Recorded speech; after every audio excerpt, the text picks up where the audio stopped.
last week, it was a good week, It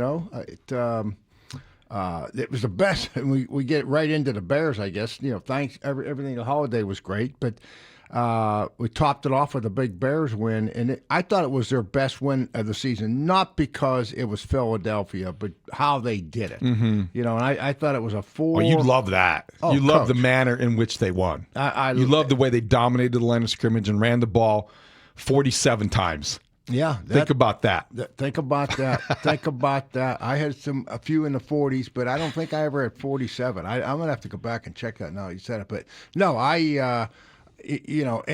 because let me tell you something. When you run the ball, you kind of, if you win a game at the end where a guy goes up and jumps another player, sure, everybody's involved. It's a team game. You know that, David. But it's one guy that kind of gets the blame for it, and it's one guy that's kind of the star of the game.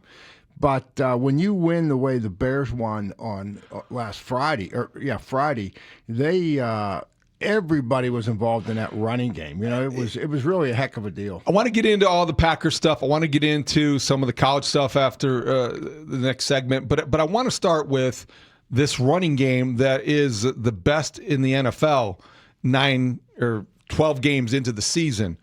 Can you help us understand why it works to the extent it does and what role all of the pre-snap motion plays and all of the ways that the misdirection plays into this? Because Ben Johnson said on day one, they're going to make the same look different and the different look the same. And when they do that in the running game consistently, that's helping these guys get angles on blocks that are able to make the blocks easier, and it certainly helps the runners know where to cut and the right way to run. DeAndre Swift looks like a different running back this season, and we know Monangai is all about going downhill. Why is the running game working as well as it is? Great question. I'm going to go back, probably 6 years ago when I was working for Fox out in L.A., and the 49ers were knocking on the Super Bowl every year for that 2 or 3 year span, whatever it was. And I did a study of San Francisco's run game. And I will tell you what, that's the thought that comes to my mind when I watch the Bears. And the reason being, one, you said it, taking advantage of what the defense does. If you're big, strong, plugging guys, they tack you on the edge. If you're a team that likes to run laterally, they're going to use your over-aggressiveness and your speed to take you one way and come back the other way. So that's where the starting point was. But then here's the real catch. At that time, it wasn't even close. The 49ers were using more shifts and motions than any. This is Kyle Shanahan in his first few years at there.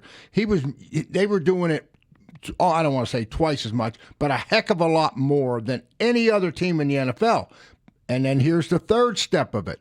The shifts and motions that they were doing, and why do you shift? Why do you motion? You're trying to just get the focus from the linebackers and the defensive linemen and the secondary, not necessarily changing the defense, but you're taking your eyes off of one area that should be your focus, and it's a distraction is what it is. How much of that is tied into also, this is a different component to it, because we talk so much about Caleb Williams and how he has gone from being primarily a shotgun quarterback to behind center quarterback and being more of an NFL-style quarterback.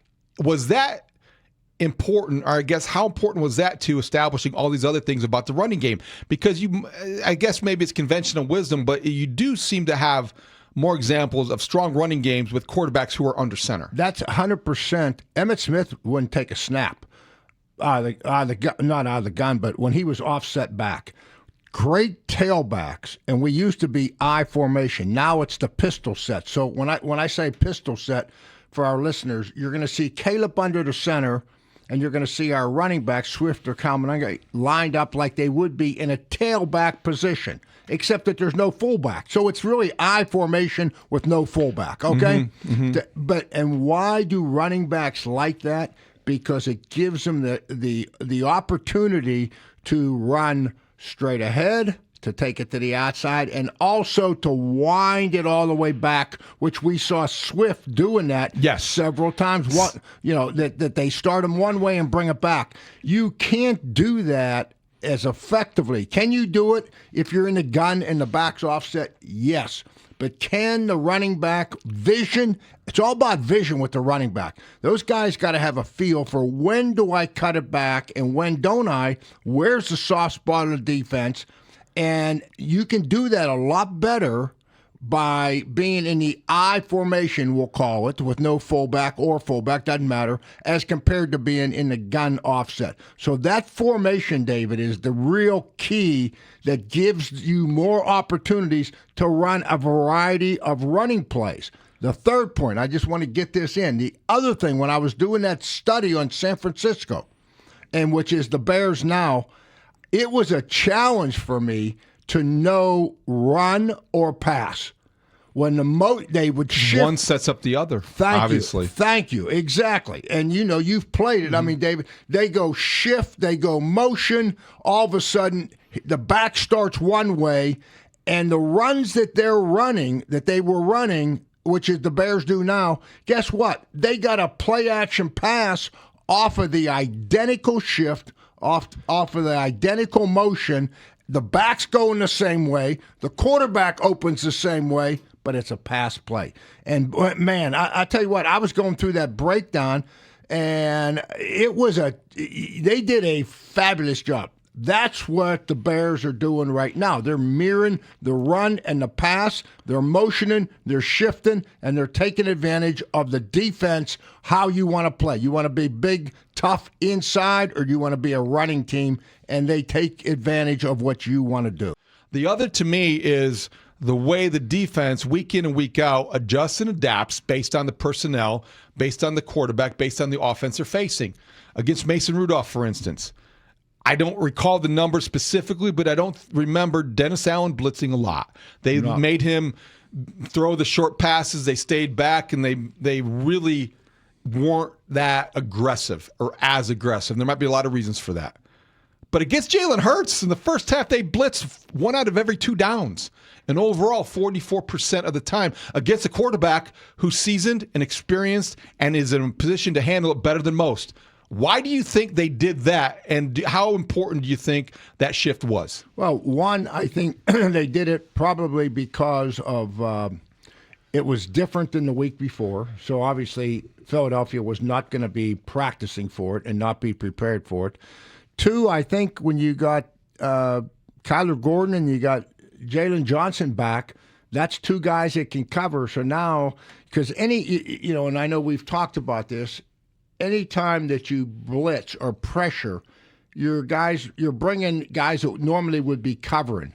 So now that puts more pressure on the guys that are left back there to cover. It's pretty simple. Well, when you got guys that are hurt or new, you get a little bit nervous, and it's smart that I don't want to leave these guys hanging out one-on-one and give up a quick touchdown. Well, when you get, you got 2 of your better defensive backs back in Gordon and Johnson, that gives Dennis Allen a little bit more comfort to say, you know what, we can lock him down and we can lock him down, and I feel good about that matchup. Let's be more aggressive. So your defensive coordinator may be getting ready to play the Eagles or the remaining 5 opponents that the Eagles have. How many times are you showing your defense, Nashawn Wright ripping the ball out of Jalen Hurts' grip, and that's the way you defend the tush push? Yeah, God bless him. All that they did, let's go back. And Dennis Allen has been fantastic. You're right. With the injuries and how he's juggled things, I think our defensive line has played a little better than anybody. Because we don't come up with sacks, no one talks about the defensive line. But trust me, you don't play like we've played the last couple of weeks and hang in there on defense unless your defensive line's doing a heck of a job. So those guys are playing a little better than people are giving credit for. But on the tush push thing, think about what happened the week before. Okay, be a coach. Mm-hmm. The Steelers went 54 yards around the perimeter. Right. Let's not lose sight of that. So why did that happen? Dennis Allen, had to come in the next day, and we don't need more guys in the middle. The guys are going forward for a half a yard. We got plenty of people between the tackles to try to stop this play. Well, apparently they were over-aggressive, trying to get more guys in there, diving over the top, and the Steelers took advantage of it. So now Dennis comes back and says, which is really just solid defensive play. It wasn't a blitz or anything. So now they got those two corners on the edges. And they say, hey, guess what? Your job is to contain. You stay outside of the widest guy. You know, they might try to throw it next week. They might try to do this. Who knows what they're going to do? But your job, you stay outside and contain. So then Wright's there, and it's a push, and he just closes down the gap because now you see the ball, and then it comes back to this thing I tell my grandkids. The guy that causes the fumble is always the guy you never see. And Jalen Hurts didn't see him coming. He just pulled the ball out. So to me, yeah, it was a great play, but it was really... It was the play of the game. It was really the play of the game, but it was... Give Dennis Allen credit. It was because of what happened in the Steeler game. Hey, he said, guys, that ain't happening again. So let's get back to basic, fundamental football 101. That's what it was. It wasn't anything sophisticated. So you were a head coach that succeeded Mike Ditka here in Chicago. You succeeded Jimmy Johnson in Miami. You then went on to be a head coach at Pitt. You know the importance of a victory in your first season when you're trying to establish your own culture, and you need something to really point to, a frame of reference, if you will, further in the season. How much was that Friday for Ben Johnson? Do you think that is one of those? I've referred to it as a signature victory. A lot of other people have described it in other ways that were similar. But do you feel like that was that kind of victory where years from now, if Ben Johnson has the kind of success, you'll point to that one as the one that validated so much about the first year? Yeah, you could. I mean, the coaching thing, how most guys usually look at it and how it plays out is they say the first year, win the games you're supposed to, David. And then the second year, come up with a signature win in there somewhere, somehow. Mm-hmm. That's kind of the mindset. That first year, you'd like to go beat the Eagles, but let's make sure that we beat the Giants. Want to and beat and win the ones you should. Win the ones you should. And so yes, I mean that was such a good win. One, because of the Eagles, Super Bowl champs. Two, it was on the road. Three, they were desperate to win. And four, the Bears played a game for 4 quarters. I mean, they really did. And the Eagles didn't give them anything. The Eagles did not fumble a snap when they were running the clock out, or their quarterback didn't get hurt and fumble the ball. Some of the things that happened in some games earlier. This one, man, the Bears earned this one, I thought, from begin. And look at the numbers, too. We were 60% on third down, roughly. They were 30. We hold the ball. No one's talking about this. When I would get the play-by-play, which I have in my hand right now, there's about 4 things that I would look at on the bus after the game. And one of them was the possession time. Time of possession. Because why? Because the Bears' defense was only on the field 20 minutes. Right? Our offense had the ball for 40 minutes. 51 plays, Dave. The Eagles only ran 51 snaps. 51 snaps. Consider that. That's about 20 less of what would be normal. The Bears ran 34 more plays than the Eagles did. 34. I was saying 20. Okay. Wow. I mean, think that's a half a game. Yes. That's a half a game. And what does that do? And this is what a lot of these passing gurus don't understand as offensive coordinators. And I was listening to Bigsy walking in here when he talked about how all these passing gurus, and it hit me right in the face. And I've said it on this show. I know I'm repeating this. When I first got the Bears job, Bill Parcells grabbed me at the Combine. And we were sitting there talking, and he says, who are you going to hire as your offensive coordinator? And I said, Ron Turner. Ron and I worked together at USC, Norris' brother. And he says, well, I know you, Dave. And he says, let me tell you something. You're going to interview a lot of offensive coordinators. They're all going to tell you they believe and will run the football. Very few of them do. Very few of them do. And when Biggsy said that this morning, I'm listening, and that hit me right in the face. Ben Johnson will run the football. I am somewhat surprised, though, at how much he has come through with that, because that was his pledge on day one. That is what he vowed to do to make it as similar to Detroit as possible. But you're always skeptical because he's known as the trickery guy. He's known as the stumble bum coach. All these things that speak to his innovative intelligence in calling plays. But when it comes right down to it, he's a perfect guy to take a Bears team into December because he loves running 47 running plays. Yes, absolutely. Yeah, that's another thing. He thrives in that. And the weather, you mentioned December. That's a key because of the weather, and you're limited with the wind, and you're limited with the wet ball because of the snow and the rain or whatever. They've got the Packers, the Browns, and the Lions at home on the lakefront in December and then into January.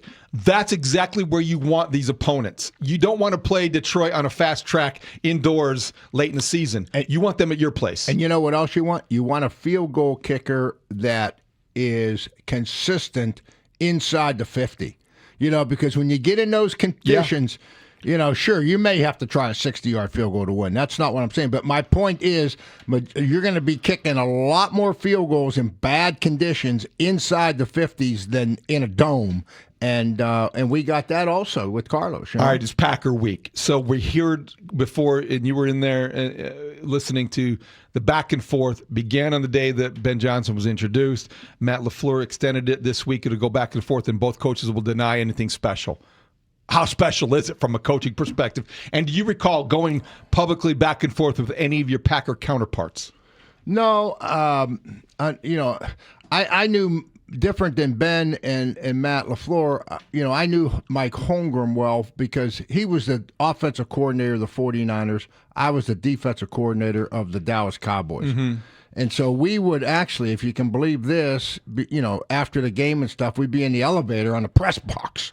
And so we got to know each other then, and then we did a couple things together. So, no, but the biggest thing that I did when I came here is the first year, if you remember, I kept a lot of guys that were part of that Super Bowl team. Yep. I had a lot of them, their careers were over, but the Richard Dents and Steve McMichaels and Kevin Butlers, Keith Van Horns. I mean, these guys, and I'm missing some guys I know, but and what I did was I remember Kevin Butler specifically, and I think I did have Steve McMichael too, but I know Kevin for sure.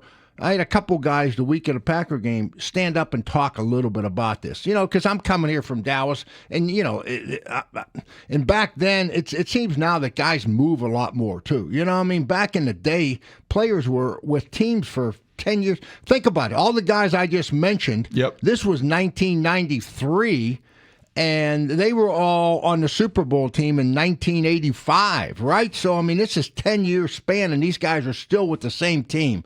So I think the tradition that way and the rivalry that way, the fans go back in time, the media goes back in time, but a lot of these current players, so I just thought that was a nice way to try to bridge it a little bit. That's fun off the field. On the field, how do you see, before we get to college football, how do you see Sunday unfolding for the Bears, and what is the key thing they need to do to win this game? I think don't give up the big pass play. Because I think, Jordan Love, if he's got to go 4 quarters and if he's got to drive 60, 70 yards, they have a tendency to screw things up. They truly do. They truly do. Yep. Make a bad decision, make a bad throw, do something. But if you cannot give him like what happened last week with Detroit. Come on. Dan Campbell goes for it on 4 at midfield, and the next play he comes out and Love throws a bomb for 50 yards or whatever. Thanks, Coach Campbell. Yeah, wow. That's the stuff that you can't do against Green Bay. Don't give them the big play.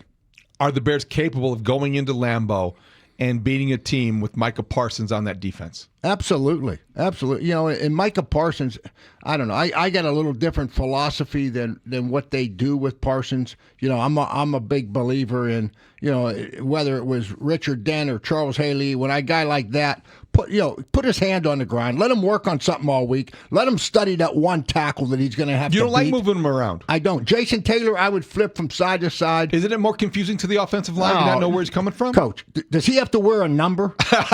Yeah. Thank you. Okay. Find him. Find him every step. Yeah. I mean, number 0 is right there. Okay. He's over the guard. He's on the right side. What's that number of the license plate that he just ran over? Yeah. That just ran over you. You're not going to trick him that way. I'm more into, you know, with a great pass rusher, and I revert back to the most recent guy I had was I forget Aaron Donald because he's an inside guy, but Jason Taylor. Jason knew he was going to be chipped, okay? And Parson knows he's going to be chipped, you know, but I still believe that you can run games to get him inside. You can beat the chip by a certain technique, not getting into it now. There's things that you can do, and you just got to expect